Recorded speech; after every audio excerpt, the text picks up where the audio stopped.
بسم اللہ الرحمن الرحیم۔ السلام علیکم ورحمۃ اللہ۔ آپ دیکھ رہے ہیں UAE اردو نیوز اور میں ہوں ستار لغاری۔ خبروں کی تفصیل کی طرف جانے سے پہلے ایک ریکویسٹ، اگر آپ میرے چینل پہ پہلی بار آئے ہیں تو پلیز چینل کو سبسکرائب کر دیجئے اور ساتھ بیل کے آئیکن کے اوپر بھی کلک کر دیجئے۔ اب چلتے ہیں خبروں کی تفصیل کی طرف۔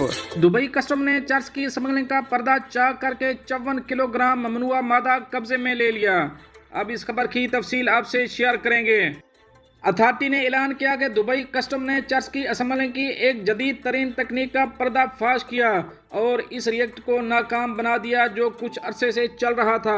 ممنوعہ مادہ کمپریس ویکیوم سے بند پلاسٹک کے تھیلوں میں چھپایا گیا تھا۔ اس گروہ نے یہ طریقہ چرس کی بدبو کو چھپانے اور آسانی سے نقل و حمل کے لیے حجم کو کم کرنے کے لیے استعمال کیا تھا۔ ان ویکیوم سے بھرے بنڈلوں کو اسمگلروں نے پھر گنے اور معروف برانڈ کے پلاسٹک فوڈ پروڈکٹ کے ڈبوں کے اندر چھپا دیا تھا۔ ایک حربہ جس کا مقصد عام صارفین کے سامان کے ساتھ ملاوٹ کر کے پتہ لگانے سے بچتا تھا۔ تحقیقات کے نتیجے میں اسمگلنگ کی 13 کوششوں کو روکا گیا جس میں کل 54 کلو گرام چرس شامل تھی۔ تفتیشی حکام نے اس ریئیکٹ کا پردہ فاش کیا جس میں اسمبلنگ کی ایک ایسی تکنیک کا پردہ فاش ہوا جو ایک مخصوص ایشیائی ملک کے مسافروں نے طویل عرصے تک بار بار استعمال کی تھی۔ یہ آپریشن منشیات کی بین الاقوامی اسمبلنگ کے خلاف جاری جنگ میں ایک اہم کامیابی ہے۔